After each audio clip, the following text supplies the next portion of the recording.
So here's the original base plate. Here's our PCB, and this lip right here that is raised at a 90 from the base goes underneath of this plastic header right there. So this is how it kind of goes right in there like that. And then so it looks like right here and here I need to put some kind of bolt or fastener to hold this board down to this base plate. So let's see if we can find something to do that. I found some random hardware I had. This is a socket head cap screw stainless 832, and here's a lock nut on the back side, an eye lock on the back side of that. So I'm gonna just tighten everything down like this. You know, we're just holding the circuit board onto a base there. This whole thing's getting put back together. I don't think they quite intended us to be working on these things. That's why they riveted all together, but I don't see why we can't. It's just a relay on a board. Just tightening up the other side here. I'm not going crazy with it because, you know, it's just goes right through there. So I got that, and now I've got the cover here. So the cover goes on like that, and then over here in this corner and this corner we drilled out those two rivets. If you remember, I have some more hardware here to hold all that together. So I think I'm going to put this square nut on the outside so it's captive by that, and then tighten everything up with that. See if I can show you what I'm doing here. Just going to put that through there like that. Start this screw in here. Get that started. Oh, looks like the nut might be too big. So I might have to go get... Yeah, looks like I might have to go try to find a hex nut instead of this square nut. It looks like I found something that'll work. I've got this pan head screw, this nut, and this lock washer, and that's how it kind of went together right there. So we're going to start with, I needed something short enough on the head at least to clear when it mounts so it doesn't cause everything to be off level. We're just going to put this screw through here, and then on this side we're going to use this washer and this nut. These look like 832 by 3/4 of an inch or so. It looks like all of them are about 832 by 3/4. I really don't know. It's just some junk I had sitting around in there. Alright, reinstallation should be the opposite of removal, but we're going to cover it anyways just to be complete. I'm just going to set it back in the hole there. Make sure nothing's kind of underneath there. Looks like I had a couple leaves underneath of it, so go ahead and clean that out while I'm in there. And let's see, we got to get our two little screws. These things are so darling. Good gravy. Look how small they are. And let's see. Let's try to put this on a socket while we try to feed it down in there because it is so small. And of course I'm going to drop it 1,000 times. Okay. Hopefully you can kind of bear with me here for a second. I'm just kind of fishing it down into that hole. And that was luck that I got it started in there, but I did get it started. Alright, so now, oh, wait a second, I might have messed up. Well, I might not have messed up.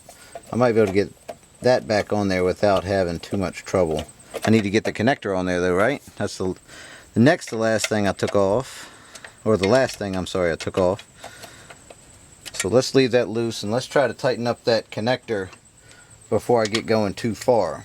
So I'm going to take the extension off. I'm going to put this on here like this, but first I'm going to use this like a screwdriver again, kind of halfway slide it up on there and start threading it. Oh yeah, I can do that. I'm just tightening up that screw there.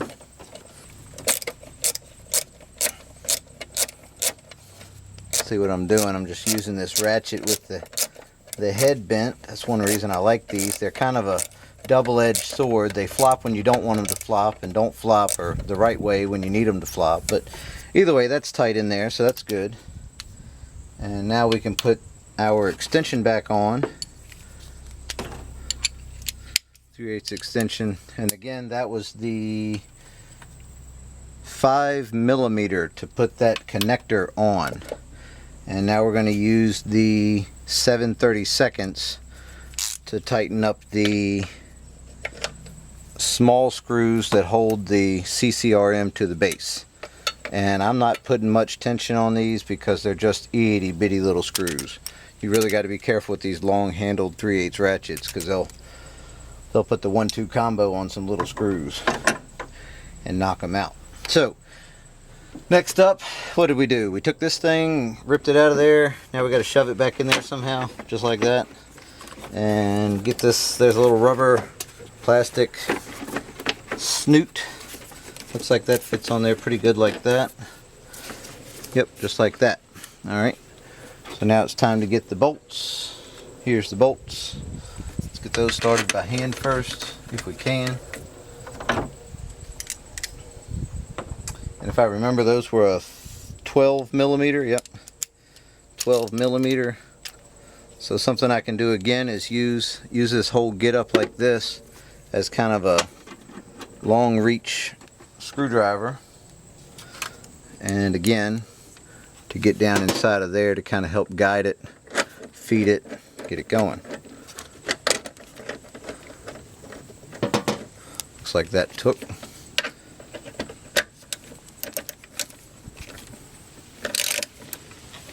Alright, that's good and tight. That's good and tight. And last but not least, that one. Okay.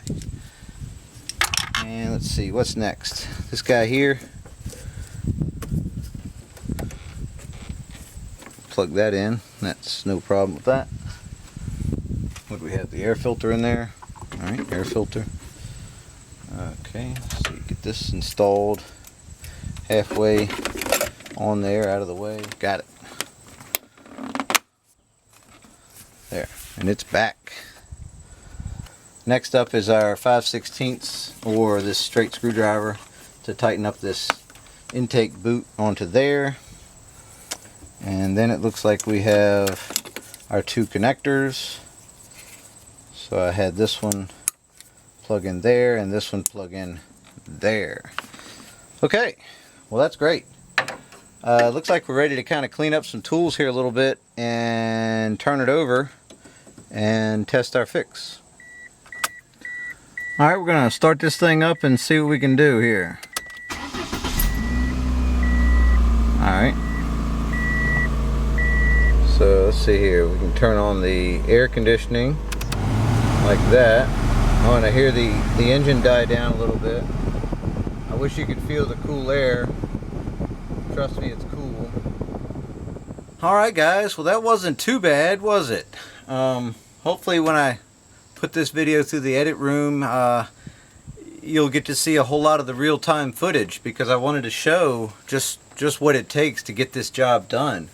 Now those relays were very cost effective, and I mean the cost of the repair would have been, I think a remanufactured one through Dorman or a new one through Dorman is around $200, and a new one from Ford is, I don't even know what. But I had done some research into this and had decided that this was the direction I wanted to go to try to get it going again and fix it, not cheap, but to fix what's wrong. You know, the CCRM isn't just bad, it's one component and it was bad. Now if the other relays fail, well, you know, we can put another relay in it. We can take it apart now, right? And I showed you how to do it, so you should be able to figure that out. I want to say the fuel pump is through that. The relay for the fan is in that same module. There's quite a few. Well, you saw the relays that were on that board. So I think what it does, somebody might be able to correct me on this, but you know, it turns things on and off when it needs to. So some people were bypassing that relay and putting the compressor wired directly through the low pressure cutout switch on the accumulator that's mounted back there. And I mean, that's one way to do it, but you know, Ford decided that these low output engines needed to have the air conditioning compressor disengage under higher demand or throttle positions. So when you're climbing a hill with your car and you need that extra, you know, kind of kick, it will turn off the air conditioning compressor temporarily so you can clear the top of the hill without having the drag of the compressor, you know, pulling you down. It's going to help you kind of climb it, you know, give you that extra few horsepower. I don't know what it takes to turn over a compressor, but evidently it takes you know, quite a bit. I can feel it, at least when I know when it kicks in. I can feel the car kind of slow down every time it engages. But the idle air control valve, you know, compensates for that and allows the engine RPM to kick up when it engages. So there you go. Hopefully that wasn't too long-winded. It was kind of a, you know, a monologue of such there. But so there's the CCRM repair, and it was pretty easy for the homeowner. It shouldn't be too bad if you have the right tools. And that's about it. Thanks for watching, guys. We really appreciate your time and all of the views and comments and the subscribers. We really appreciate that. Our channel is growing. We're really excited about it. Just remember, we don't just do car repair videos and other engine or small engine repair videos. There's a whole other side to Nature's Cadence Farm, and that's Mrs. Cadence and what she's going to be doing here soon. We're gonna have some new stuff coming from her, so we're really excited about that and taking the channel to that next level and really growing it to what we want it to be. So thanks for watching again, and we will see you next time.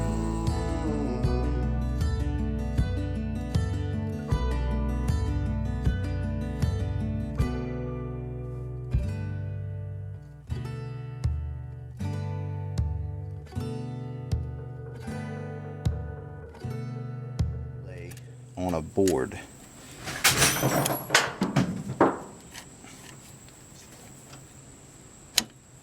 I'll put this screw